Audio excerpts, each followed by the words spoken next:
My plan to divorce my cheating husband came to a screeching halt the moment the husband of his mistress showed up at my door. He offered me $150 million with one bizarre condition: postpone the divorce for 3 months. What was the real plan behind this insane offer? Before the story begins, let me know in the comments where you're all tuning in from. Don't forget to like and subscribe so this channel can continue to grow and bring you even more compelling stories. The rain in New York this afternoon seemed to understand the state of my heart. It fell in a torrential downpour, creating a gray curtain that obscured the view of the Midtown Manhattan skyline.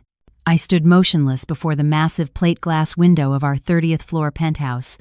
I watched the streets below, already choked with rush-hour traffic. The vehicle lights blurred on the wet asphalt, creating a bleak, abstract painting. Normally, at this hour, I'd be busy in the kitchen, preparing a special dinner for Mark, my husband. I always made sure everything was perfect, from the cleanliness of our home and the calming scent of aromatherapy to his favorite meal. I, Eleanor Vance, daughter of a respected family from the Upper East Side, had dedicated my entire life, my education, and my potential solely to being a devoted wife to Mark Peterson. But this evening was different. There was no aroma of cooking, no soft jazz music that I usually played. There was only the rumble of thunder, occasionally clashing with the painful thud of my own heart. In my hand, Mark's smartphone felt cold. The sleek device had been left on the nightstand when he rushed out this morning. I shouldn't have opened it. I should have trusted his cliché excuses about a sudden meeting or a business trip out of state. But the notification that popped up on the lock screen destroyed everything. "Chloe, hey babe, thanks for the transfer for my shopping spree earlier. You still coming to my place tonight? I miss you so much. Don't forget to tell that stupid wife of yours you're working late."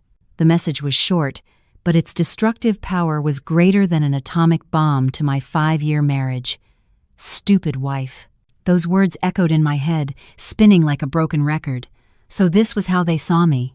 Mark, the man whose status I had elevated, whom my father had introduced to important business colleagues until he could become someone, apparently thought I was stupid.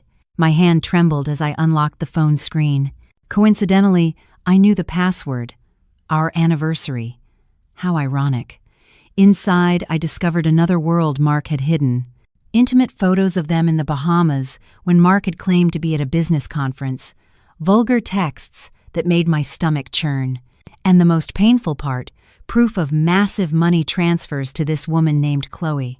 Meanwhile, just last week, Mark had told me his business needed a capital injection and asked me to cut back on spending. "The nerve," I whispered, my voice caught in my throat.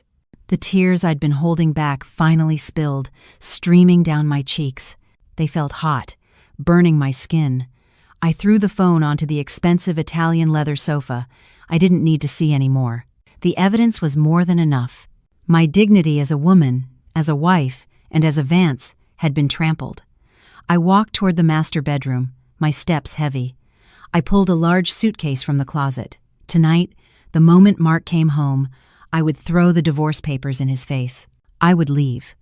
I didn't care if I had to return to my parents' home on the Upper East Side with the status of a divorcee. It was better to live simply than to live in a luxurious lie. However, my thoughts drifted to my parents' situation. My father's business had been in a steep decline. Our family's historic brownstone, my grandfather's legacy, was facing foreclosure. All this time, I had hoped Mark's success could help restore our family's fortunes, but it turned out he was squandering his money on that homewrecker.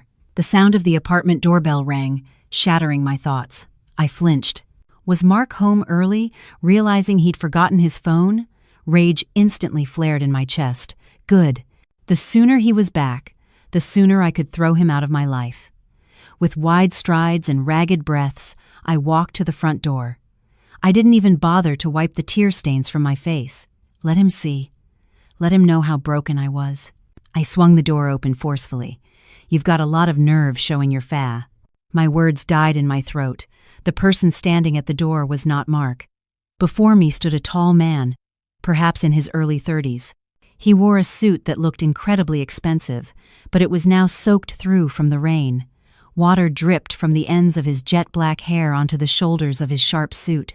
His face was handsome, with a strong jaw and a straight nose, but his expression was as cold as ice. His eyes bore into me, sharp as if they could scan my very soul in seconds. An aura of power emanated strongly from him, making me instinctively take a step back. Eleanor Vance. His voice was deep, resonant, and full of intimidation. It wasn't a question, but a statement. I swallowed hard, trying to gather what little courage I had left. Yes, that's me. Who are you?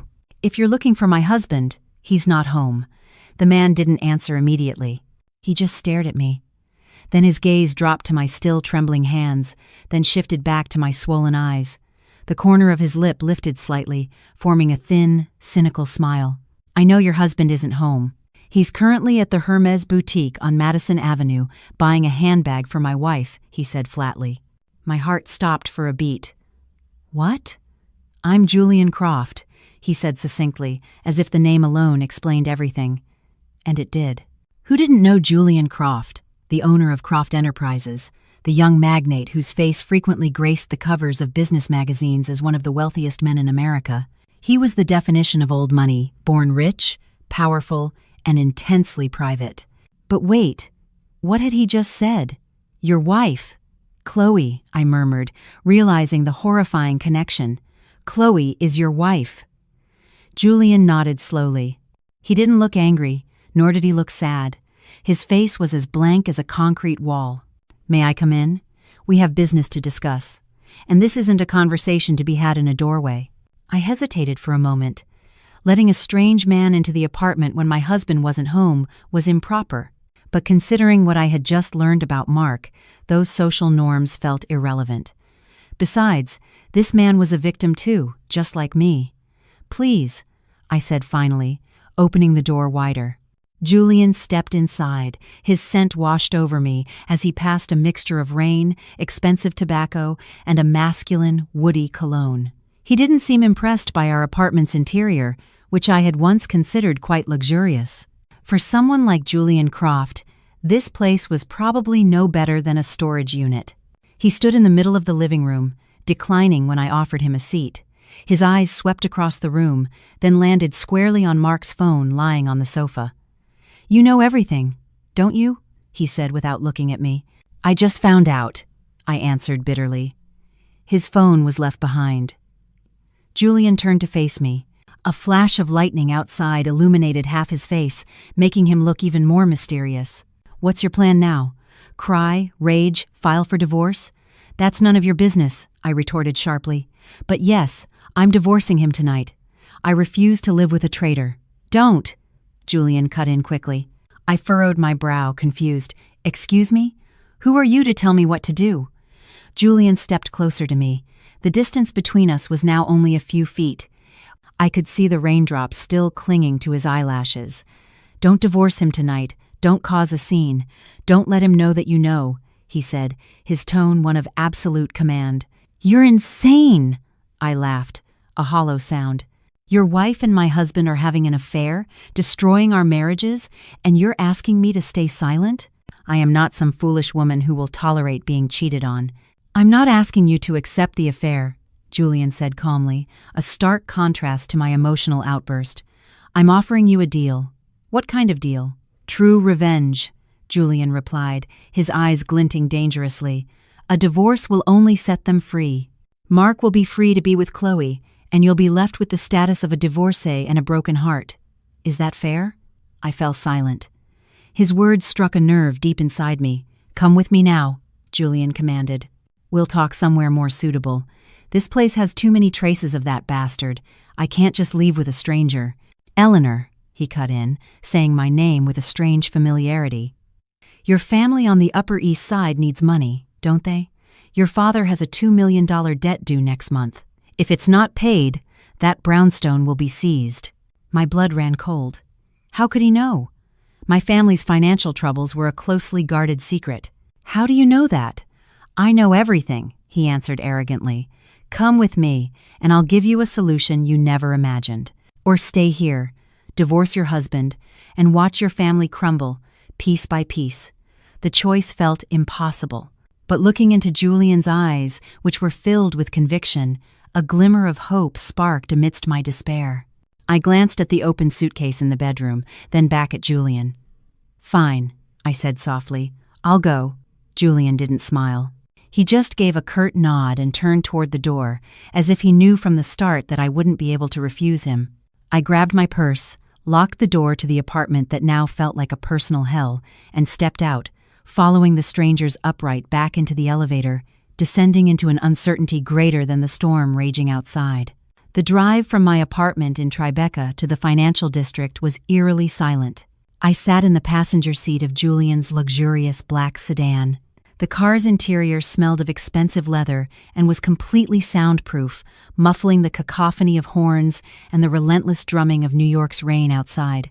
His private driver navigated the potholed streets with such smoothness it felt like we were floating. Julian sat beside me, engrossed in a tablet. The screen's light reflected on his serious face. He hadn't uttered a single word since we left the apartment lobby. His silence made me increasingly anxious. What was I doing, following a strange man in the middle of the night? But every time I wanted to protest, the image of the texts on Mark's phone and my father's weary face, burdened by debt, haunted me. The car turned into the entrance of one of the tallest skyscrapers in the area. A valet opened the door respectfully, greeting Julian as Mr. Croft. We were escorted to a private elevator that shot us straight to the top floor. My ears popped slightly from the change in air pressure. The elevator doors opened to reveal an exclusive, ultra-private lounge.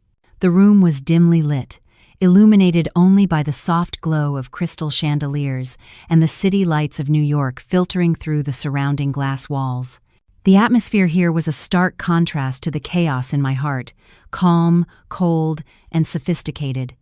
Julian led me to a private room in the corner.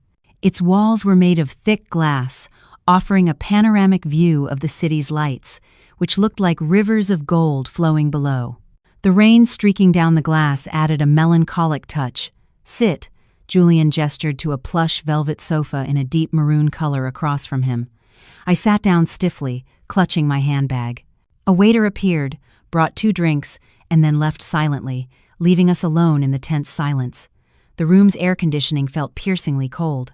Or maybe it was just me, trembling with fear. Julian took a small sip of his drink and placed the glass on the black marble table that separated us. He looked at me directly, his gaze sharp and intimidating. "Let's get straight to the point," he said, his baritone calm. He reached into his inner suit pocket, pulling out a checkbook and a gold pen. He wrote something quickly, tore out the check, and placed it in front of me. "Take it," he commanded. I looked at the piece of paper hesitantly. Slowly, I reached out and picked it up. My eyes widened as I saw the string of zeros. I had to count them twice to make sure I wasn't mistaken. $150 million. My hand trembled so violently that the check fell back onto the table. "What? What is this for?" I asked, my voice choked. "That's your price. Or more accurately, the price of your time," Julian replied flatly, as if that amount of money was mere pocket change to him. "That money is enough to pay off all your family's debts, buy back any assets they've mortgaged, and secure a comfortable life for you and your parents for 7 generations. I swallowed, trying to process this insane situation. "What do you want from me? I'm not a prostitute." Julian let out a small laugh, but it didn't reach his eyes. "I have no interest in your body, Eleanor. What I need is your status as Mark Peterson's wife." He leaned back into the sofa, folding his arms across his chest. "As I said, Chloe is my wife. Our marriage is purely on paper, a business alliance between the Croft family and hers, who are also influential.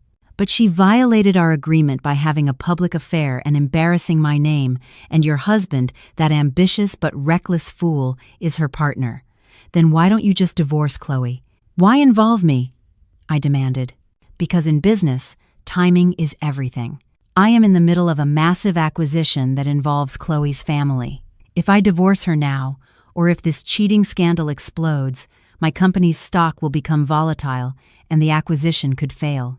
The losses would be far greater than the number on that check." Julian leaned forward, his gaze intensifying. "I need 3 months. 3 months to finalize my business dealings and move my assets to protect them from the divorce settlement. During those 3 months, I need things to be quiet. No scandals. No divorces. I was beginning to understand, though it felt surreal. So, your task is simple, Julian continued. Don't divorce your husband yet. Go back home. Act as if nothing happened. Be the sweet, obedient, and foolish wife they think you are. Let them feel safe in their affair. Close your eyes, cover your ears. You're telling me to live under the same roof with the man who betrayed me and pretend to be happy? That's torture, I exclaimed emotionally. It's strategy, Julian corrected coolly. You think crying and filing for divorce now will make you a winner? No. Mark will gladly divorce you. Then he'll twist the narrative to make you look like an incompetent wife. You'll walk out of that house with nothing but your shattered pride. He pointed to the check on the table. But with this money, and with your patience for 3 months, you can destroy him at his most vulnerable moment. When he feels like he's on top of the world, when he thinks he has it all, we bring him down. Together. I fell silent, staring at the check again. $150 million. An amount that could save my father from a heart attack over his debts. An amount that could restore the honor of the Vance family name. 3 months? I asked softly. 3 months. 90 days, Julian affirmed. After that, this money is entirely yours, and you are free to divorce him. I'll even help you hire the best lawyers to ensure Mark is left with nothing. My mind raced. My emotional side screamed in protest. I wanted to spit in Mark's face right now. But my rational side, the side of a businessman's daughter that I had suppressed for so long, began to see the logic in Julian's plan. This wasn't just about money, it was about taking control. If I divorced Mark now, he'd likely be happy to be with Chloe. But if I waited, if I let Julian orchestrate everything, Mark's downfall would be absolute. I looked at Julian, searching for any doubt in his eyes, but I found only cold, steely determination. This man was dangerous, very dangerous, and now he was inviting me to be his ally. How can I be sure this check will clear? I asked, trying to be realistic. You can cash it tomorrow morning. It's a cashier's check, he answered casually. Consider it a down payment. Trust is expensive, Eleanor, and I'm willing to pay a high price for it. I took a deep breath, filling my lungs with the cold air of the room. The image of Mark's fake smile, Chloe's text, and my father's aging face flashed before me. The pain in my chest slowly morphed into something else, something colder and harder. Vengeance. With a now steady hand, I took the check and put it in my purse. I agree, I said firmly. 3 months. No less, no more. Julian smiled faintly. This time, it seemed a little more genuine. Or perhaps it was just the satisfaction of a successful negotiation. He raised his glass. To a deadly patience, he said. I didn't return his toast. I just looked at him sharply. Remember one thing, Mr. Croft. I'm doing this for my family, not because I'm afraid of you or my husband. So, don't you ever think about betraying me, either. I am a man of my word, Eleanor. You're safe with me, he replied. That night, on the top floor of a New York skyscraper, under a relentless downpour, I signed a contract with a devil in disguise. I sold my patience for $150 million and prepared to play the greatest role of my life. Mark Peterson, enjoy your final moments of happiness, because the real storm has just begun. The morning sun in New York shone brightly, as if mocking the remnants of the storm that had raged in my heart the night before. Its heat penetrated the windows of our master bedroom in Tribeca, creating a stuffiness that even the maxed-out air conditioner couldn't fully dispel. I sat on the edge of our king-sized bed, staring at my reflection in the vanity mirror. Dark circles under my eyes were faintly visible despite being covered with expensive concealer. This was day 1 of the 90 days of hell that Julian Croft had promised. The roar of a sports car engine echoed from the garage. It was Mark. My husband was home. My heart pounded, not from longing or love, but from a mixture of disgust and anger that I had to suppress with all my might. I took a deep breath, closed my eyes for a moment, and pictured Julian's cold face and the $150 million check now safely stored in my private bank vault. That was my mantra now. The bedroom door opened slowly.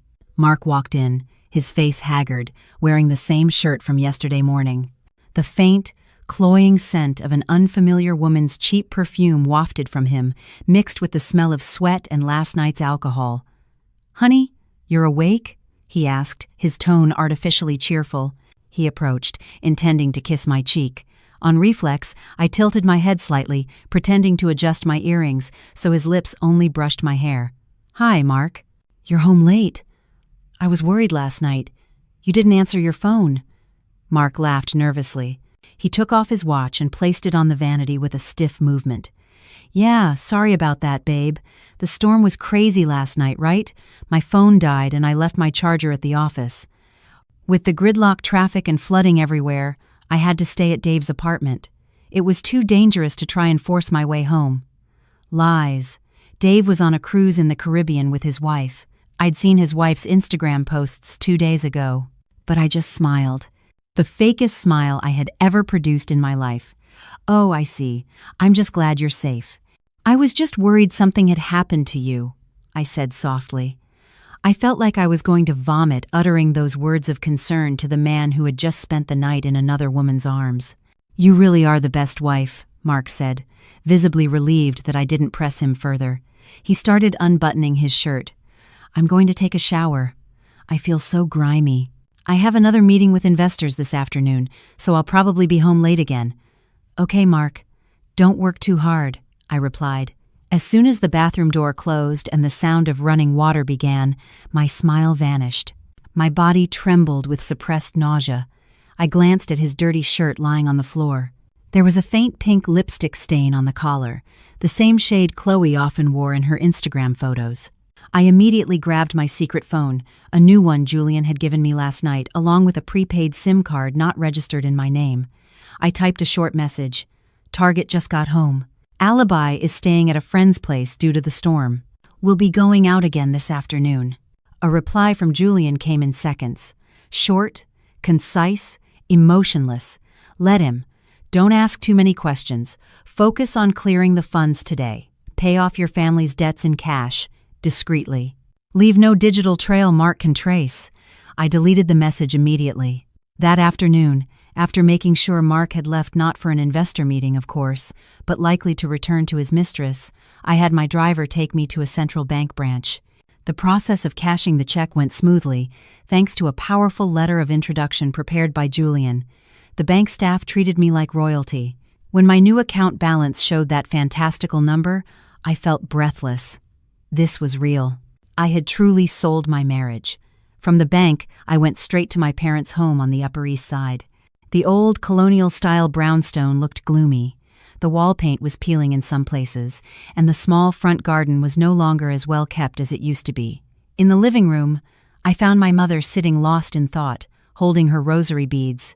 Her face looked tired, far older than her actual age. "Mom," I called softly. She looked up, her eyes misty. "Eleanor, you didn't say you were coming." I sat beside her, holding her wrinkled hand. "What's wrong, Mom? You look sad." My mother sighed heavily. "Your father. The people from the bank came again this morning. They gave us a final warning. If we don't pay the principal next month, they'll seize this house. Your father is in his room now. His blood pressure is up again. I don't know what to do, Eleanor. I don't want to ask Mark for help. I know his business is struggling too, right?" To this day, my parents still thought Mark was a good, hard-working son-in-law. They didn't know he was squandering money on another woman. "Don't worry, Mom," I said firmly, pulling a thick envelope from my purse. Inside wasn't cash, but proof of payment I had just completed an hour ago. I had transferred the funds to a special account to pay off the debt without their knowledge. "What is this?" my mother asked, confused. "Dad's debt is paid off, Mom." "The house is safe," I whispered. My mother stared at the paper, then at me with wide eyes. "Eleanor, where did you get this much money? Was it Mark?" "No, Mom," I cut in quickly. "I didn't want Mark getting credit for this. It's my own savings. An old investment that just matured. Please don't ask for details. The important thing is that you and Dad can rest easy now. And one more thing, please don't tell Mark about this. Let it be our secret. I want to surprise Mark with it when the time is right." My mother burst into tears and hugged me tightly. "Thank you, my child. Thank you. You're our family's savior." My mother's embrace gave me strength. The guilt from accepting Julian's offer eased slightly. At least this dirty money from selling out my husband could save my parents. That night, the charade continued. Mark came home early, carrying a bouquet of roses that I suspected he bought from a street vendor, as they were already wilting. He seemed restless, constantly checking his phone. We ate dinner in an awkward silence, punctuated only by the clinking of our silverware. "Mark," I said, breaking the silence. "Next week is our 5th wedding anniversary. Do you remember?" Mark choked on his drink. He quickly wiped his mouth with a napkin. "Oh, right. Of course I remember, honey.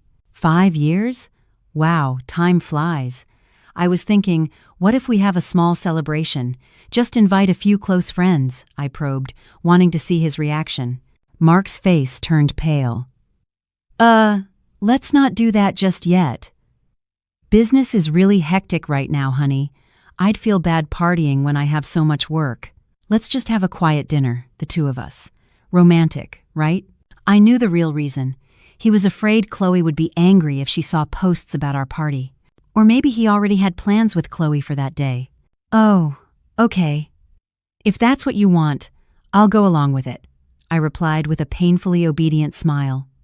Suddenly, Mark's phone vibrated on the table. The screen lit up, showing the name Johnson Logistics. But I caught a glimpse of the message before the screen went dark. "Babe, are we still on for checking into our usual hotel tomorrow?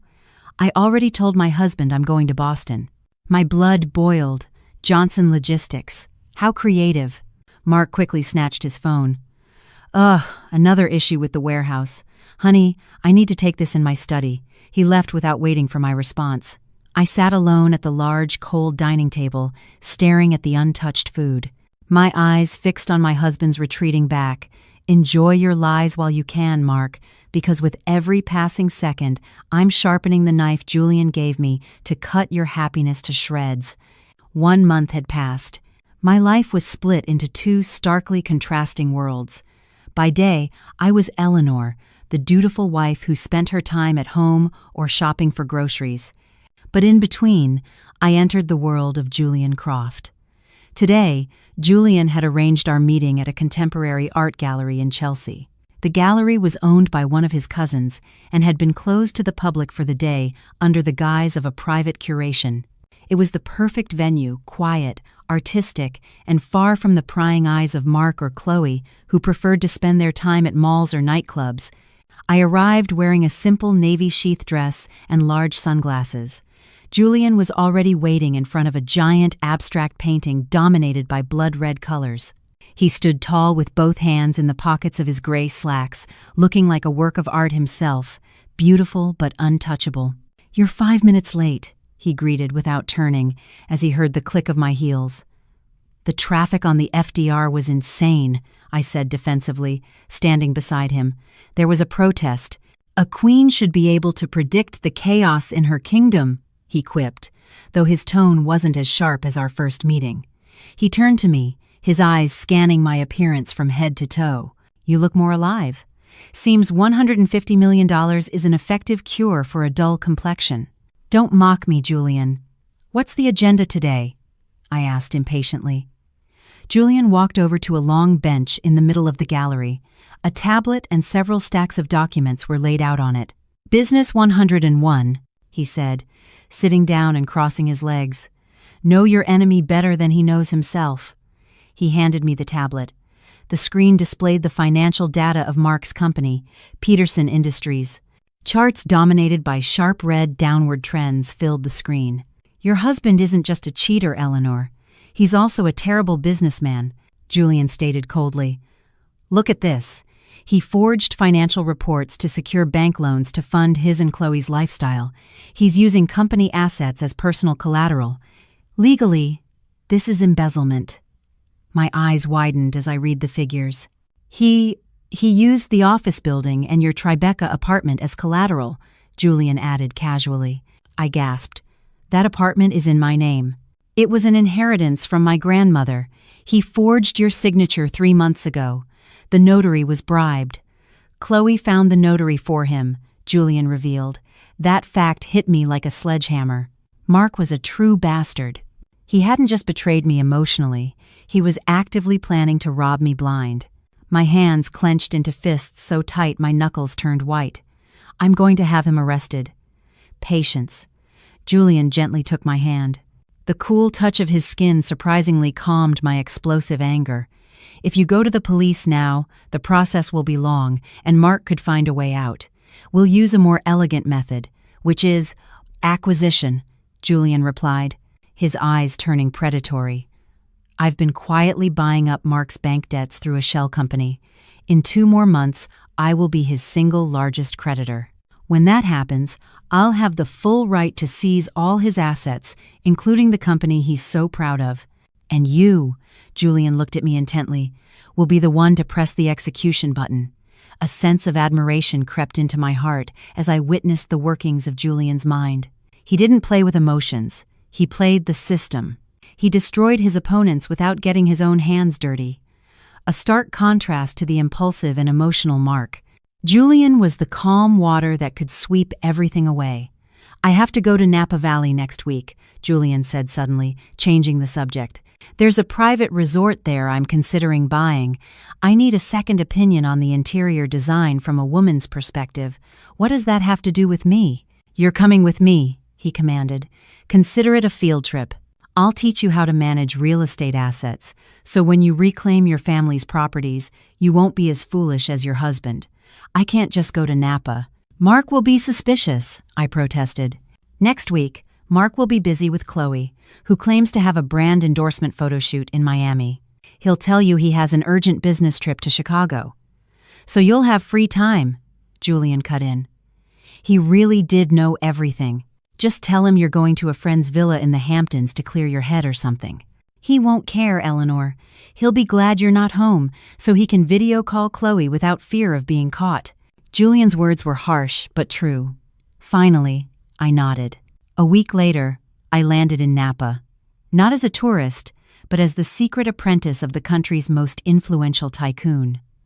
A private car took us to a hidden, super luxurious resort perched on a cliff. The place was so private it felt like the outside world didn't exist. During our 2 days there, I saw a different side of Julian Croft.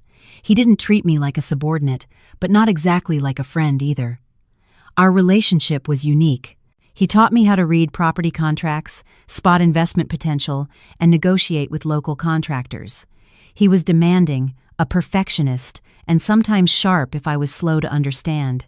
But he never condescended to me. That afternoon, we were sitting on the villa's terrace overlooking the rolling vineyards. The sun began to set, painting the sky in shades of purple and orange. A gentle breeze caressed my face, giving me a sense of freedom I hadn't felt in a long time. "You're a quick learner," Julian commented while sipping his espresso. It was the first compliment to ever come out of his mouth. "I graduated summa cum laude with a business degree, Julian. It's just that for the last 5 years, my brain has been dulled by only thinking about Mark's dinner menu," I replied bitterly. Julian looked at me, his gaze softening. A shame. Such potential wasted on a man who can't tell the difference between a diamond and a pebble. My heart fluttered at his words. For the first time, I felt valued not as a wife, but as an individual. Suddenly, a waiter approached with a tray of fruit, but he tripped on a thick rug. The tray flew toward me. "Look out!" In the blink of an eye, Julian moved. He pulled my arm forcefully, shielding me with his body. Fruits and shattered ceramic scattered across the spot where I had been sitting. Julian's hard chest was pressed against my back, his arm wrapped protectively around my shoulders. His masculine, calming scent filled my senses. Time seemed to stop. We remained in that position for a few seconds. I could feel his steady heartbeat against my back, a contrast to my own heart, which was racing wildly. "Are you all right?" he whispered in my ear. His voice was low and husky, sending shivers down my spine. I turned my head slightly, finding our faces just inches apart. I could see the fine pores of his clean-shaven skin and his dark, intense eyes looking at me with genuine concern. It wasn't the cold gaze of a businessman, but the look of a man toward a woman. "I'm fine," I answered nervously. Julian slowly released his embrace, then stood up and straightened his jacket, reverting to his cold demeanor as if nothing had happened. He reprimanded the waiter firmly, but not cruelly, then made sure the area was cleaned up immediately. I was still frozen in my seat, my hand on my chest. In that brief moment, I realized something dangerous. Mark may have broken my heart, but Julian was starting to seep into the cracks without permission. This wasn't part of the contract. This was off script. And what was more frightening, I didn't mind. Our alliance in Napa had opened my eyes. Mark was just a painful past, but Julian Croft, he was a future enigma, terrifying and tempting all at once. I had to be careful. Falling for a business partner on a revenge mission was a fatal mistake. But as I watched Julian's strong back as he stood at the edge of the cliff overlooking the valley, I knew my heart was starting to betray my logic. The gala was held in the grand ballroom of a 5-star hotel overlooking Central Park.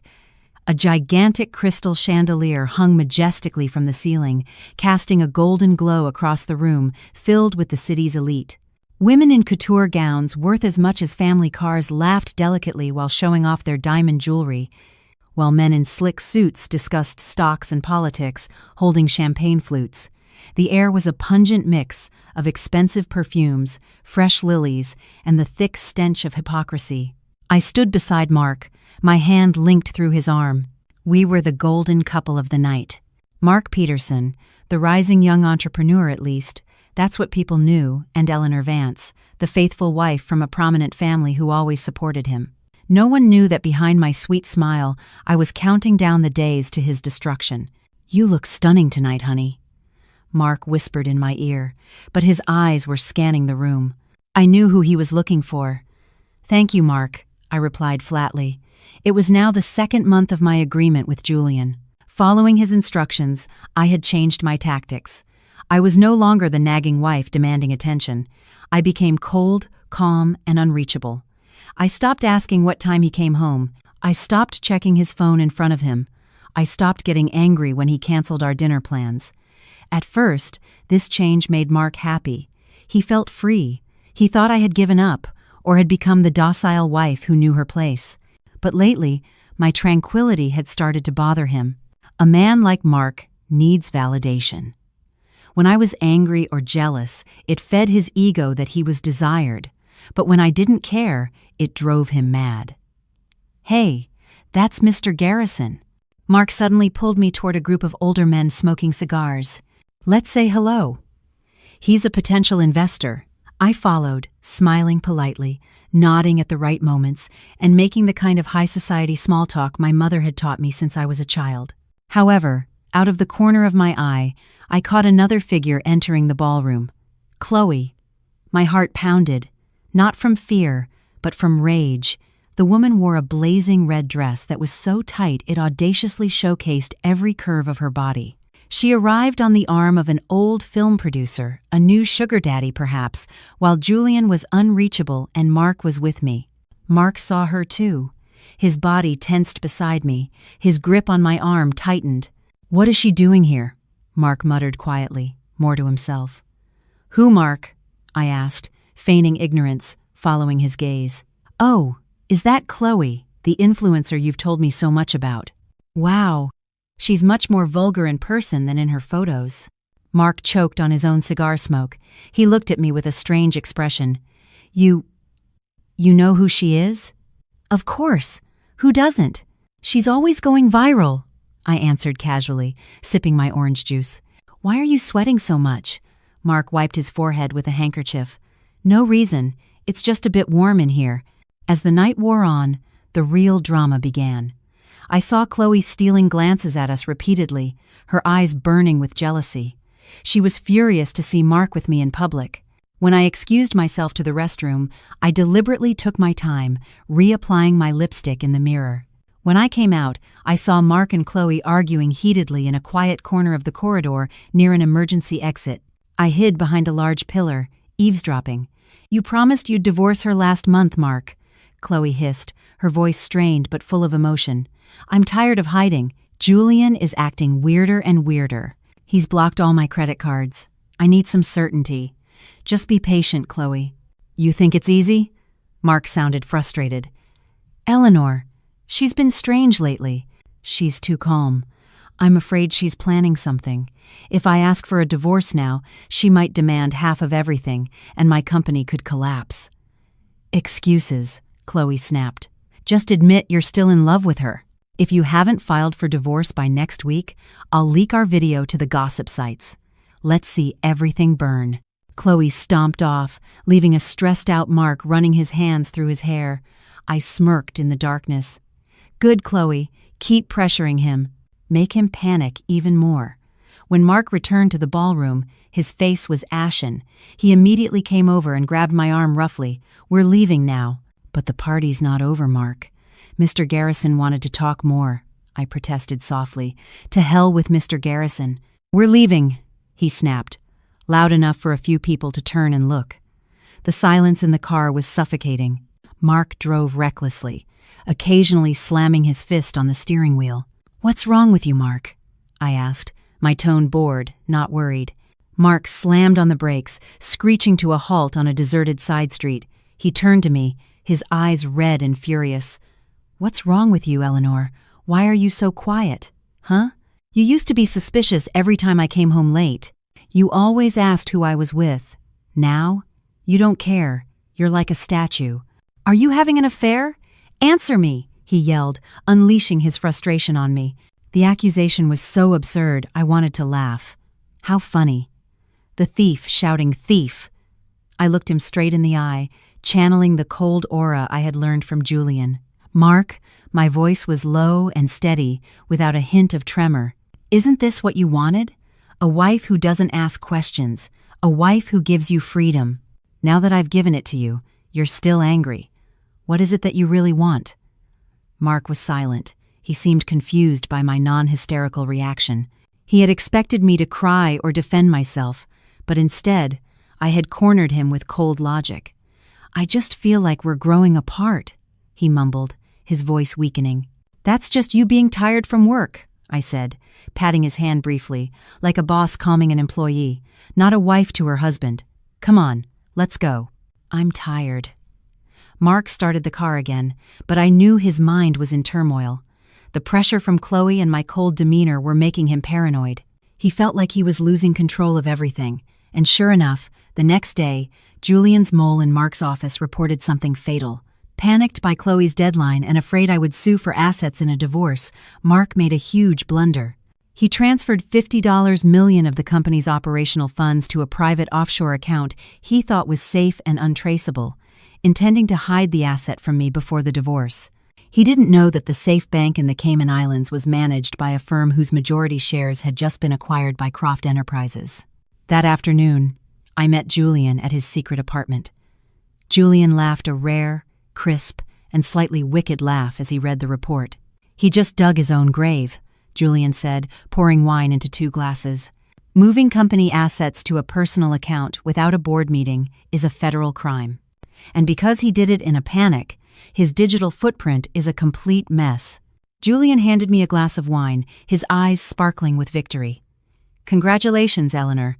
Your husband just handed his neck to the hangman. 1 more month, and we pull the lever." I sipped the dark red liquid. It tasted bitter but left a sweet aftertaste on my tongue, just like the revenge we were brewing. "Mark Peterson, your suspicions were right. There is a storm coming, and I am its center."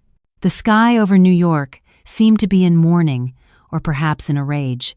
For 3 consecutive days, rain had fallen relentlessly, flooding parts of the city.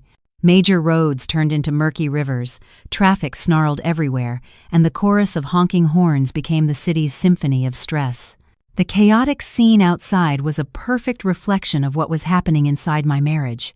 This was the final week, the crucial week before the 90-day deadline ended. The tension in our Tribeca penthouse was so thick you could cut it with a knife. Mark was becoming more and more unraveled. The dark circles under his eyes were more pronounced. He was often lost in thought, and his temper flared over trivial things. His business was starting to falter, thanks to Julian's subtle sabotage, and Chloe was relentlessly demanding a resolution. On the other hand, I had to be extra careful. One small mistake at this final stage could ruin the entire meticulously crafted plan. That night, the rain was torrential, accompanied by strong winds. The power in our building went out completely after a transformer was struck by lightning. The large apartment was plunged into darkness, illuminated only by the gloomy flicker of candles. I sat in the living room, pretending to read a magazine by candlelight. Mark paced the room like a caged animal. His phone was glued to his ear as he yelled at his subordinates about a shipment stuck in the flood. "I don't care, find another truck. If that shipment doesn't arrive tomorrow, we lose millions," he barked, then slammed his phone onto the sofa.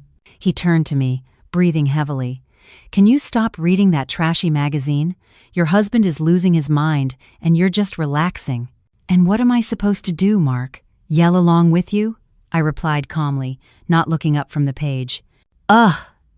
Mark ran his hands through his hair in frustration. Suddenly, the sound of a phone vibrating filled the air. It wasn't Mark's phone, nor was it my primary phone, which was on the table. My blood froze. It was my secret phone, the one from Julian, which I had hidden between the sofa cushions. I had forgotten to silence it. "Stupid! Eleanor, you're so stupid." The vibration sounded incredibly loud in the dead silence of the powerless apartment. Bzz, bzz. Mark fell silent. He turned toward the sofa where I was sitting. "What was that sound?" "I didn't hear anything," I answered quickly. My heart felt like it was about to burst from my chest. "Maybe it's the building. That was a phone vibrating, Eleanor. I'm not an idiot." Mark strode toward me, his eyes filled with suspicion. "Your phone is on the table. My phone is here. Whose phone is that?" He started tossing the sofa cushions aside violently. "Mark, stop it. Don't look for trouble."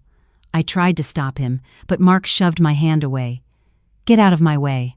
He lifted the last cushion, and there it lay, the slim black device. Its screen lit up in the darkness, displaying a new message notification.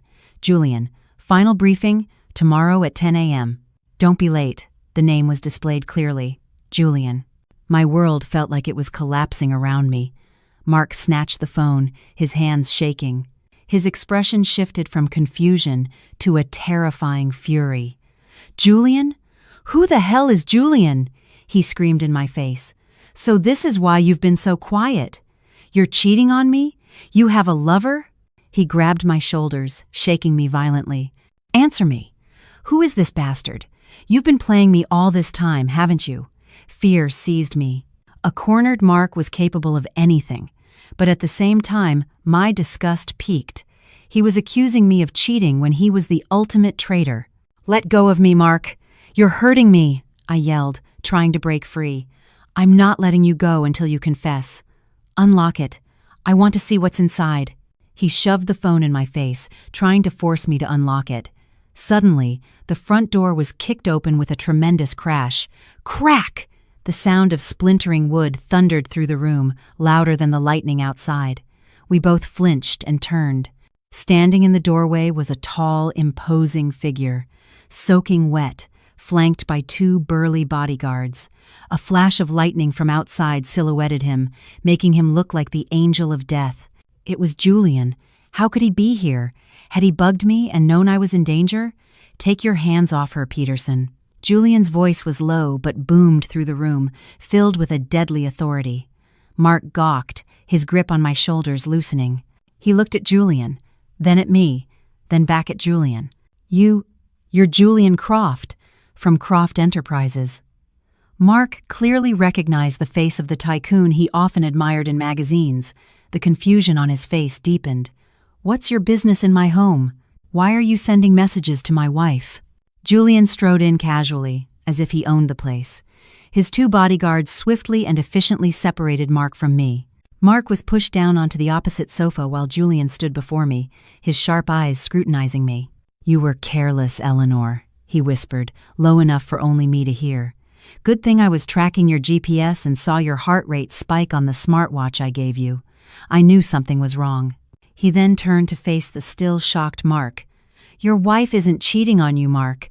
She works for me," Julian lied, but it sounded utterly convincing. "Works?" Mark gaped. "Doing what at this time of night?" "Acquisition consultant," Julian said dismissively, his tone leaving no room for argument. And about that message, we were discussing a business strategy that involves your company. Your wife is trying to save your failing business, and you repay her with accusations." Mark was silent, his slow brain trying to process the information. His fear of Julian Croft was overriding his jealousy. "Save my company? What do you mean?" Julian smirked, a terrifying smile. "Your company is on the brink of collapse, Peterson. Debts everywhere, cash flow is a disaster. Eleanor begged me to inject some funds. She was willing to work overtime as a go-between for her ungrateful husband." Julian twisted the facts so brilliantly I almost believed him myself. He made Mark feel guilty and small. I didn't know," Mark stammered. He looked at me with guilt in his eyes. "Eleanor, is this true?" Having been trained in this charade for 2 months, I immediately caught Julian's cue. I put on a sad, disappointed expression. "You really thought I could betray you, Mark? I've been so quiet because I was sick with worry, trying to figure out how to help you. I asked Mr. Croft for help secretly so your pride wouldn't be hurt." Mark hung his head, his face flushed with shame. "I'm so sorry, honey. I lost my temper. I've been under so much stress." Julian looked at Mark with disgust. "You don't deserve her." But because Eleanor pleaded, "I'll give you a chance. Come to my office tomorrow. We'll discuss the capital injection. Bring all of your company's legal documents." Mark's eyes lit up. He saw this as his salvation. He had no idea he had just been invited to his own execution. "Yes, sir. Thank you so much, Mr. Croft. I'll definitely be there. And one more thing." Julian stepped toward Mark, patting his shoulder gently but with a firm pressure. "Never raise your voice at Eleanor again. If I hear that you've been rough with her, the deal is off." "Yes, sir. I promise." Mark nodded obediently, like a dog being scolded by its master. Julian gave me a look. His eyes said, "Hold on just a little longer. Tomorrow, we finish him." That night, after the power was restored and Julian left, Mark was incredibly sweet to me. He massaged my feet, apologized profusely, and praised me as the best wife in the world. I just smiled faintly, feeling a rising tide of revulsion. He didn't know that tomorrow, at the shareholders' meeting, the person he would meet was not a savior, but an executioner. In the bathroom, I stared at my reflection. My eyes were cold, my face hard.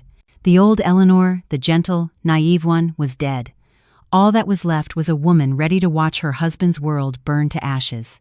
3 months were over. It was time to collect. The day of reckoning had finally arrived.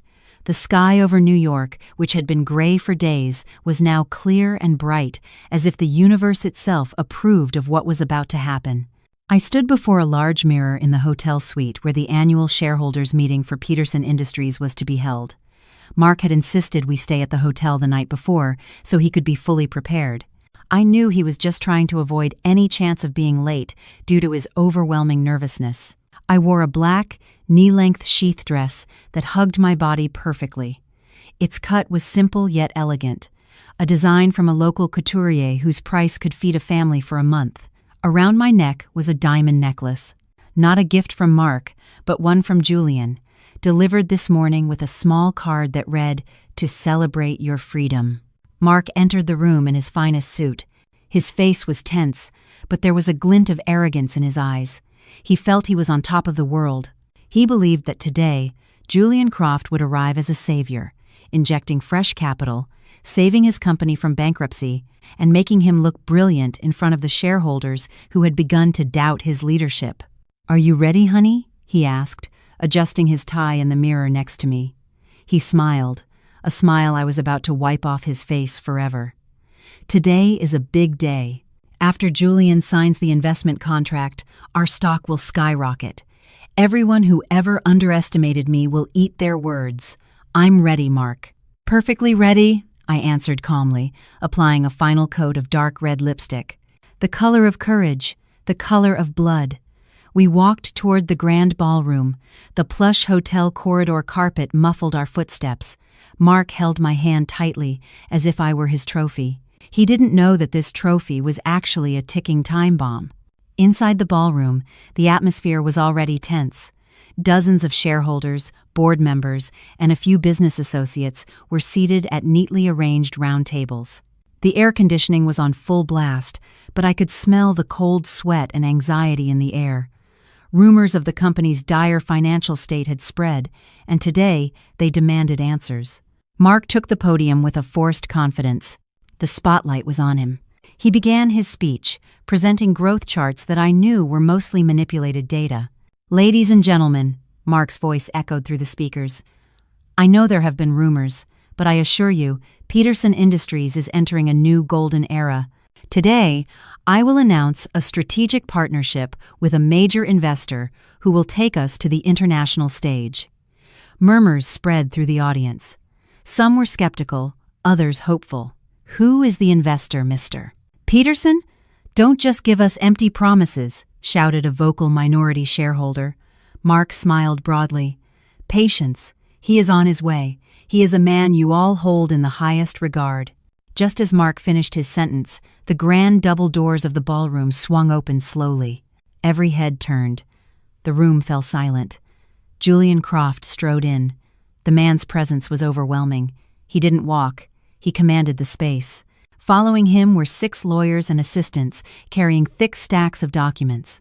Julian wore a custom-tailored navy suit that fit his powerful frame perfectly. His face was blank, cold, and intimidating. There was no friendly smile. Mark descended from the podium to greet him with an outstretched hand, like an old friend. "Welcome, Mr. Croft. It's an honor to have you here." Julian did not take Mark's hand. He glanced at it dismissively, then walked right past him toward the podium. Mark froze, his hand hanging in the air. His smile began to fade, replaced by confusion. Julian stood at the podium, taking the microphone. He surveyed the entire room with the eyes of a hawk. "Good morning."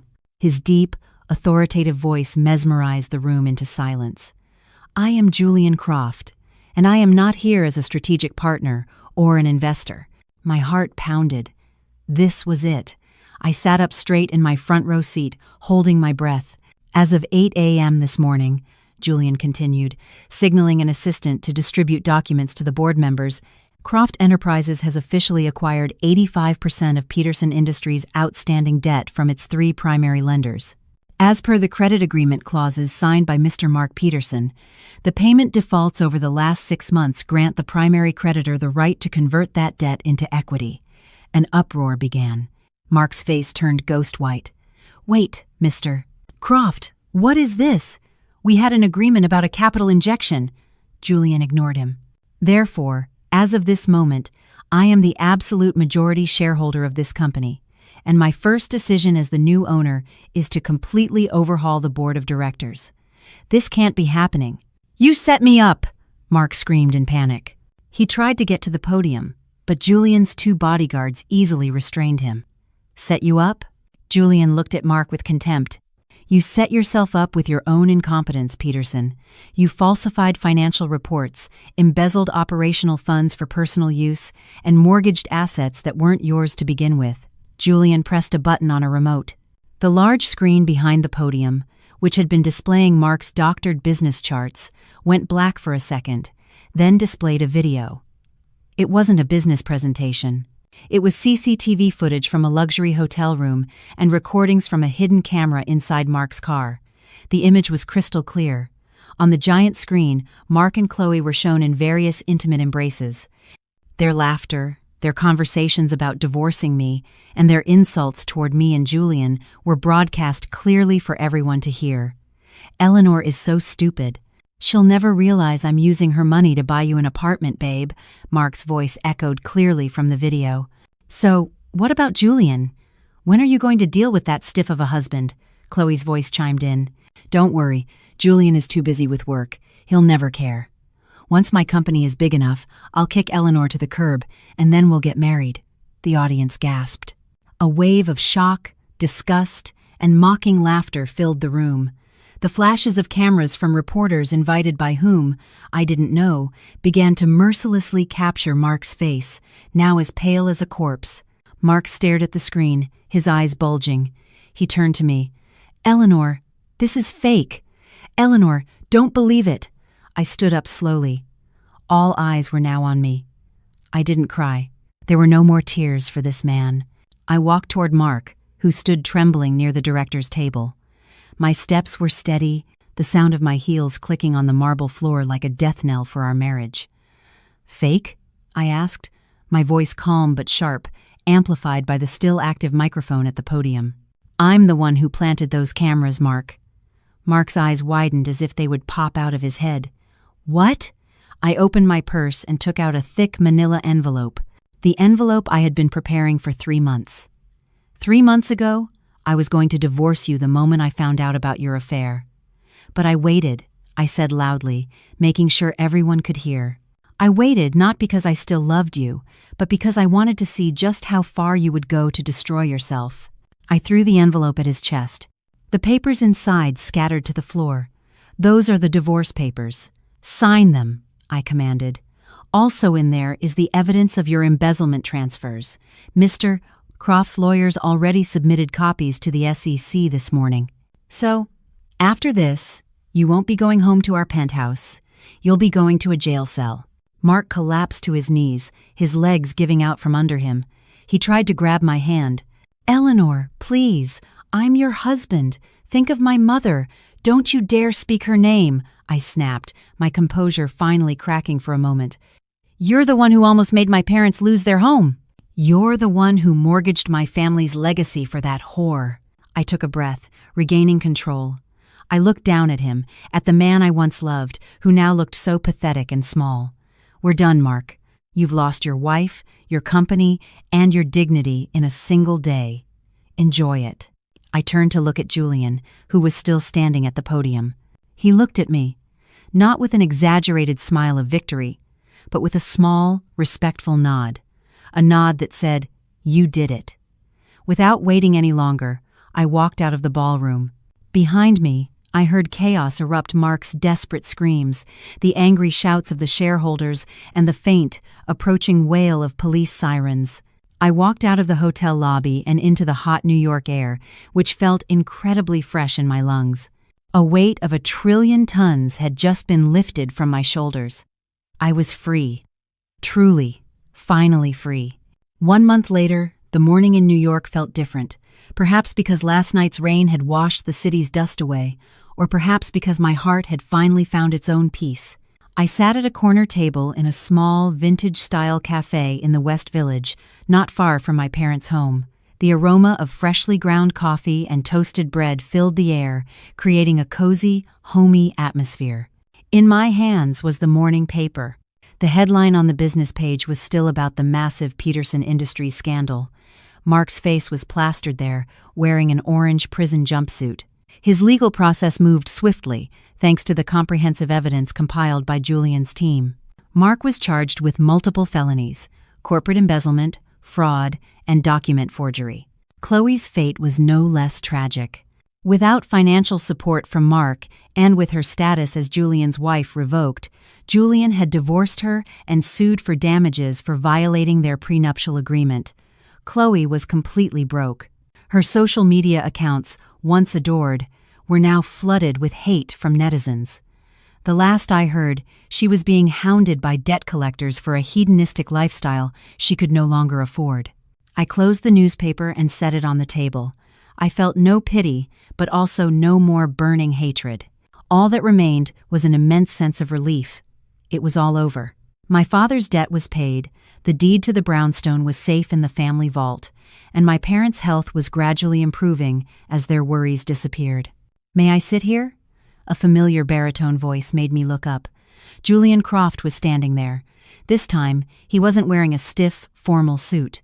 He wore a white linen shirt with the sleeves rolled up to his elbows and casual chino pants. His hair wasn't slicked back as usual. A few strands fell across his forehead, making him look 5 years younger and much more human. "Mr. Croft," I greeted with a faint smile. "Or should I call you my savior?" Julian chuckled softly, pulling out the chair opposite me and sitting down. "Just Julian. Our business contract is over, isn't it? No need for formalities." The waitress came and brought Julian his order. A black coffee, no sugar. Of course. "How are you?" he asked after taking a sip, his eyes fixed on me. The intensity of his gaze hadn't diminished since our first meeting in the rain. "Better than I've been in the last 10 years, I answered honestly. "It feels like I can breathe again." "Thank you, Julian. Without you, I would have been destroyed." "You saved yourself, Eleanor," Julian corrected gently. "I just provided the tools. You were the one with the courage to use them. Not many women could withstand the mental pressure you did for 90 days. I stirred my cappuccino, watching the swirl of foam on top. "So, what brings you to a small cafe in the West Village?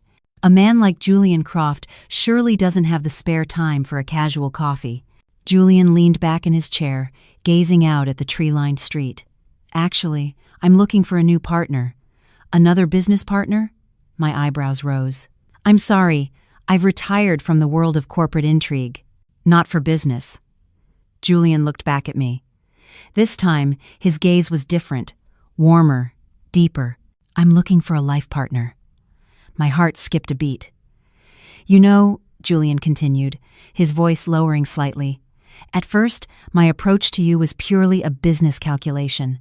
You were the perfect pawn to take down Mark and smooth my acquisition. But over those 3 months, watching you control your emotions, seeing your intelligence in Napa, witnessing your fierce protection of your family, I realized something." He extended his hand across the table, his palm open, waiting. "I realized I don't want this partnership to end," he said. "I want to write a new book with you. One without contracts, without timelines, without pretense." I stared at his hand. The hand that had pulled me from the brink of despair. The hand that was cold to the touch but had given me a sense of security I had never felt before. My mind drifted to the small moments over the past 3 months when he shielded me in Napa, when he sent me my favorite food when I was stressed dealing with Mark, when he looked at me with pride at the shareholders' meeting. Behind his cold mask was a sincere heart, long hidden behind walls of power. Was I ready?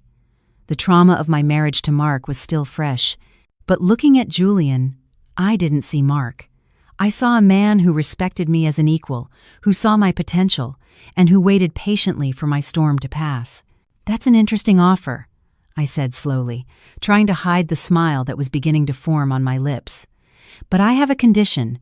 Name it," Julian replied quickly. "Anything. Stocks, assets, a private island." I laughed softly. "No, the condition is, this time, no more secrets, no more scripts. We take it slow. I need time to fully heal my old wounds."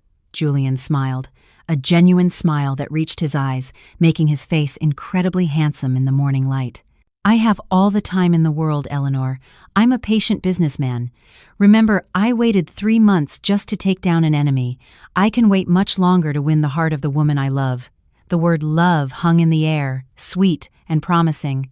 Slowly, I reached out my hand and placed it in his. He clasped it tightly, warm and strong. "All right, Mr. Partner," I teased. "Let's work on the first draft of this new chapter." Julian laughed and raised his coffee cup. "To new beginnings." "To new beginnings," I echoed, clinking my cup against his. Outside, the sun shone brighter, filtering through the leaves of the trees, creating beautiful patterns of light on our table. New York was still bustling with all its drama, but in this small corner of the West Village, I had found my peace. My story of revenge was over, sealed shut behind the prison doors that held Mark, and now my story of happiness was just beginning.